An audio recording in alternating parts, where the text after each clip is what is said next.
വാടനപ്പള്ളി സെന്ററിൽ പലയിടങ്ങളിലായി വിവിധ രാഷ്ട്രീയ പാർട്ടികളുടെ കൊട്ടിക്കലാശം നടത്തി. വാടനപ്പള്ളിയിലെ വിവിധ രാഷ്ട്രീയ പാർട്ടികളുടെയും മുന്നണികളുടെയും തെരഞ്ഞെടുപ്പിന്റെ ഭാഗമായി നടത്തിവന്നിരുന്ന പരസ്യ പ്രചരണത്തിന്റെ സമാപനം കുറിച്ച് കൊട്ടിക്കലാശം സംഘടിപ്പിച്ചു. സമയക്രമം പാലിച്ച് വിവിധ സ്ഥലങ്ങളിൽ കൊട്ടിക്കലാശം നടത്തുവാനാണ് പോലീസ് അനുമതി നൽകിയത്. LDF വാടനപ്പള്ളി ബീച്ച് ജംഗ്ഷനിൽ നിന്ന് ആരംഭിച്ച് ആത്മാവ് സെന്റർ നിലയുറപ്പിച്ച് 6-ന് അവസാനിപ്പിച്ചു.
UDF വാടനപ്പള്ളി സെന്ററിന് വടക്ക് അറയ്ക്കൽ ഗ്രൗണ്ടിനടുത്ത് നിന്ന് ആരംഭിച്ച് ചിലങ്ക സെന്ററിൽ മുക്രിയകത്ത് ഓഡിറ്റോറിയത്തിന് സമീപത്ത് നിശ്ചിത സമയത്ത് അവസാനിപ്പിച്ചു.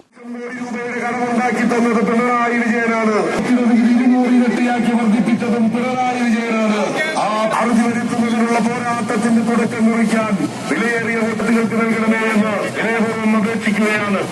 ജീവിക്കാനാകാത്തത് ഈ ജനവിരുദ്ധ ഭരണകൂടത്തെ തകർത്തെറിയുവാൻ 10 വർഷം കൊണ്ട് കോടിക്കണക്കിന് രൂപയെ സംസ്ഥാനത്ത് ഈ ജനവിരുദ്ധ ഭരണകൂടത്തെ ഐക്യജനാധിപത്യ മുന്നണിയുടെ സ്ഥാനാർത്ഥികൾക്ക് നൽകണമേ എന്ന് അപേക്ഷിക്കുകയാണ്. 110 കോടി രൂപ മുടക്കി 25 പിണറായി കുടുംബസമേതം വിദേശത്തുല്ലാസയാത്ര നടത്തിയത് നമ്മുടെ നികുതി പണം കൊണ്ടാണ്. സാധാരണക്കാരന്റെ ജീവിതത്തിന് പുരോഗതി ഉണ്ടാക്കേണ്ട പണമാണ്. ആ പണക്കാരെ നാടുകടത്താൻ നിങ്ങളുടെ ഐക്യജനാധിപത്യ മുന്നണിയുടെ സ്ഥാനാർത്ഥികൾക്ക് നൽകുക. വിദേശ നിക്ഷേപങ്ങൾ കേരളത്തിലേക്ക് കൊണ്ടുവരാൻ കഴിയാതെ ജനങ്ങളെ പറ്റിച്ചു.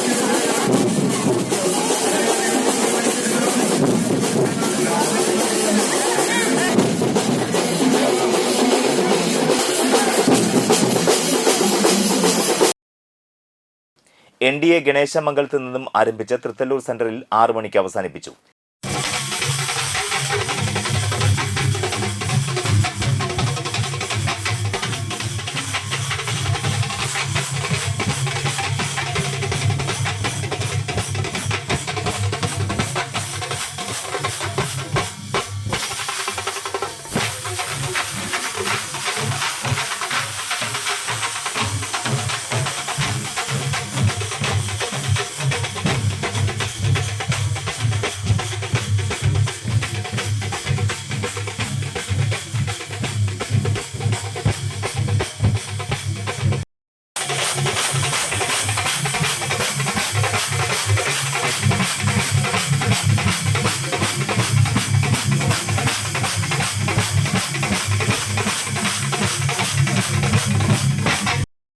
SDPI കുട്ടമുഖത്ത് നിന്നാരംഭിച്ച് വാടനപ്പള്ളി സെന്റർ വഴി ചിലങ്ക സെന്ററിന് വടക്ക് വസ്ത്രാലയത്തിന് സമീപം 6 മണിക്ക് അവസാനിപ്പിച്ചു.